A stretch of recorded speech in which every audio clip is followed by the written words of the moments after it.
இந்த அமைப்பை பார்க்கலாம். சிம்மத்தில் ராகு, சனி, சுக்கிரன் மற்றும் சந்திரன், கன்னியில் புதன், துலாத்தில் சூரியன், கும்பத்தில் கேது. இங்கு சூரியன் வலுவிழந்தார். இவரது தந்தை நல்ல நிலையில் இல்லை, பலவீனமாக இருக்கின்றார். ஜாதகரின் தந்தை பிறந்த இடத்தை விட்டு வெளியேற வேண்டிய கட்டாயத்தில் இருக்கின்றார். சிரமங்களை கடந்து செல்வத்தை தேடி தொலைதூர இடத்துக்கு செல்கின்றார். இங்கே சுக்கிரன் மற்றும் சூரியனுக்கிடையே ஒரு பரிமாற்றம் இருக்கிறது, அதாவது இடமாற்றம் இருக்கிறது.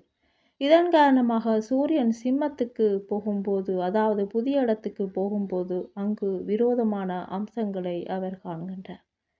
ராகு, சனி என இரண்டு எதிரிகள், குற்றச்சாட்டை ஏற்படுத்தும் சந்திரனும் எதிரிகள் கூட இருக்கின்றார். செழிப்பு மற்றும் செல்வத்தை தேடி செல்லும் ஜாதகர் அங்கு மோசமான நிலைக்கு உள்ளாகி மிகவும் துன்பப்படுகின்றார் என்று சொல்லலாம். புதன் உச்சமாகி இருக்கின்றார், அறிவார்ந்த ஒருவர் என்று சொல்லலாம். சனி தொழிலை குறிக்கின்றார். சனி ராகு மற்றும் சுக்கிரனோடு இருப்பதால் இந்த அமைப்பின்படி இவரது தொழில் சக்கரத்தோடு தொடர்படுகிறது.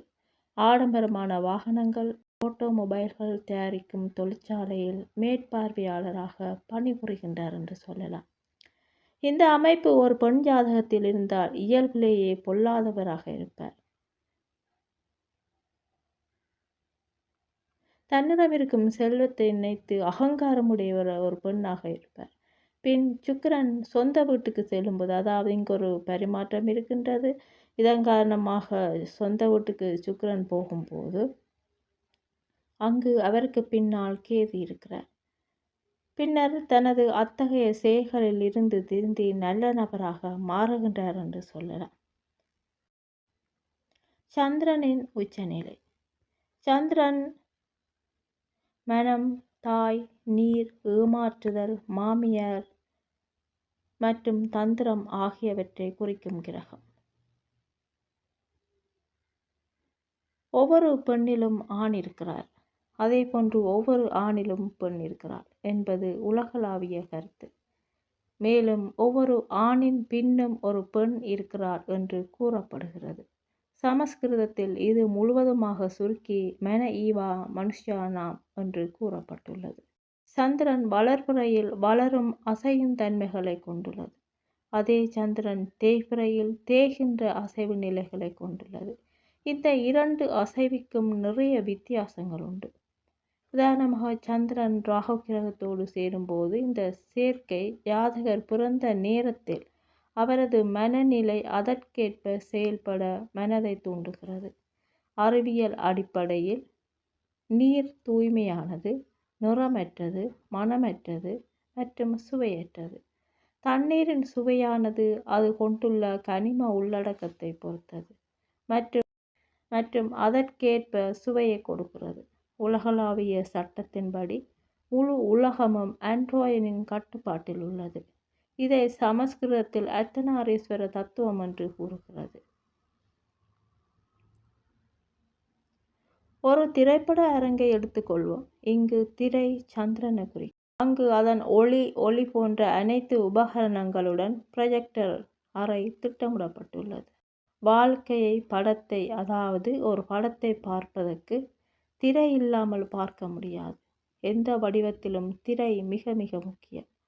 ஒரு திரைப்படத்துக்கு திரை எவ்வளவு முக்கியமோ அதே போன்று வாழ்க்கை என்னும் மாபெரும் நாடகத்தை முன்னிறுத்துவதற்கு இன்னொரு விதத்தில் இதை கூறப்போனால் ஒருவரின் வாழ்க்கை என்னும் நாடகத்தை திரையிட சந்திரன் மிக முக்கியமாகின்றார். வாழ்க்கையின் முழு செயல்முறையும் ஒருவரால் ஒழுங்கமைக்கப்பட்டு கட்டுப்படுத்தப்பட்டு நடத்தப்படுகிறது. அவரை நாம் சர்வ வல்லமை உள்ளவர் என்று அழைக்கும் கருத்து நம்மிடையே உண்டு. உலகமே ஒரு மாபெரும் நாடக மேடை. அதில் சந்திரன் மிக முக்கியமான நிலையை பெறுகின்றார். இந்த ஜாதகத்தை பார்க்கலாம். ரிஷபத்தில் சந்திரன், கடகத்தில் சனி மற்றும் குரு, சிம்மத்தில் கேது, மகரத்தில் ராகு, சுக்கிரன், செவ்வாய் மற்றும் சூரியன், மீனத்தில் புதன். ரிஷபத்தில் சந்திரன் உச்சமாகி இருக்கின்றார்.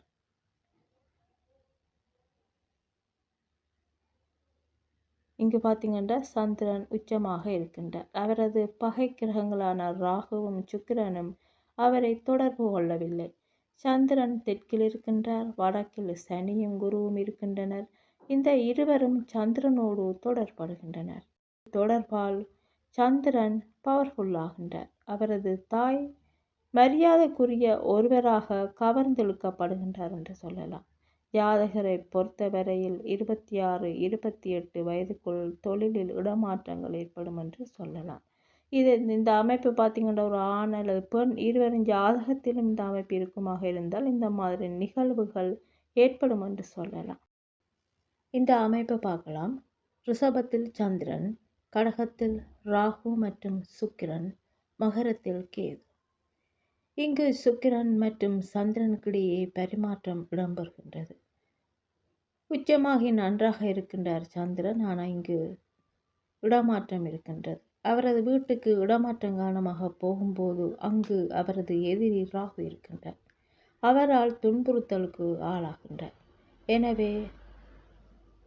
எனவே இவரது தாய் செல்வந்தராக இருப்பார், பேராசை உள்ளவராக இருப்பார். சில சமயங்களில் அவரது மருமகளிடம் சண்டையிடும் சுபாவத்தை வளர்த்து கொள்கின்றார். அவளது மருமகள் வீட்டை விட்டு வெளியேறும் அளவுக்கு கூட அந்த துன்புறுத்தல் இருக்கலாம் என்று சொல்லலாம். இந்த மாதிரி அமைப்பை நாங்கள் போட்டு பார்த்து பலனெடுத்து பழகினோம் என்றால் 9 கிரகங்களையும் போட்டு நாங்கள் இலகுவாக பலனெடுத்து கொள்ள முடியும். ஒவ்வொரு கிரகங்களாக நாங்கள் போட்டு பலனெடுத்து பழக வேண்டும். அதற்காகத்தான் இந்த மாதிரியான அமைப்புகள் எல்லாம் உங்களுக்காக இந்த பதிவுகளில் போடுகின்றோம்.